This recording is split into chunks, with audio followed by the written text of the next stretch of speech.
I remember Lil D told me that when they arrested him, and he had a baby that I guess was born a couple weeks after he got arrested. They offered to take him, his girlfriend, and his baby and put him in protective custody. No, put him in what do you call that? Not protective custody. Witness protection. Yeah, they offered to put him in witness protection, move him to like Idaho somewhere, change his name and so forth. He said no. He said, we got the drug ledgers, right? We see all these guys that's doing business with you, right? We want these guys over here, right? Help us get these guys.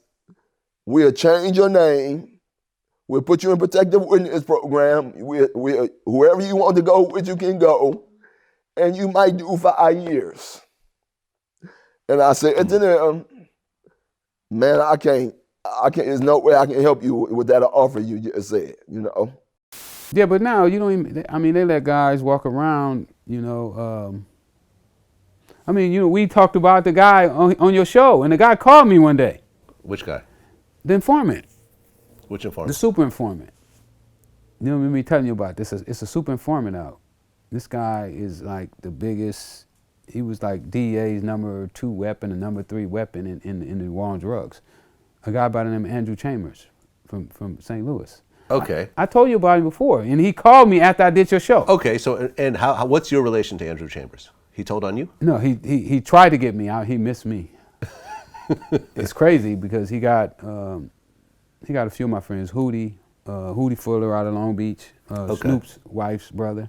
Oh, okay. He got Chubb from Grape Street, Chauncey. I mean, he cleaned LA up. He had like 20 guys, knocked them off. Hemmed them all up. Yeah, got Told on everybody. Everybody. And he called you. From your show.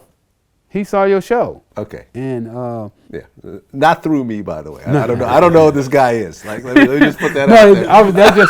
that's just to reach your show. Right. Okay. So he reached out, like So DM'd you.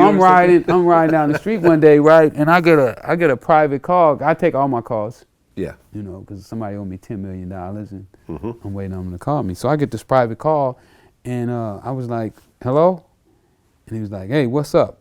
And I was like, "Oh, nothing much. Who is this?" He's like, "This the informant." I was like, "The informant?" He said, "Yeah, the informant, the one you was talking about." Okay. And I was like, "Andrew Chambers?" He was like, "Yeah, this is Andrew Chambers." He was like, "Man, I want to do some speaking engagements with you."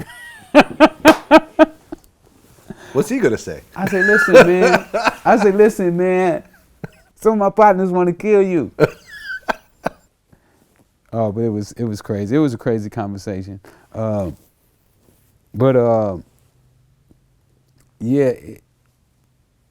you don't have to be in witness protection no more. You know, these guys, they just let the people just walk around, you know, and be done told on everybody. Wow. You know, they be, I mean, you know, the word is like, he didn't tell on me. So I ain't finna ruin my life because he told on somebody else. Yeah. And really, that's logical thinking. I mean, if somebody wanted me to go and ruin my life because my partner was selling drugs, enjoyed it, had a great time, and when the consequences come, because telling is part of the consequences, you know, that's how we all go to prison, somebody tell on us. And he wants me to go and take care of the guy that told on him. No. Don't even think about it. Yeah. Go handle that yourself. Right. Or you get somebody else to handle it. I'm not going to ruin my life, you know, for nobody else. Yeah. I mean, this almost reminds me of, you know, and I have these conversations a lot of times with, you know, some of the younger kids I interview on the show of how some people will refuse to call the police for any reason whatsoever.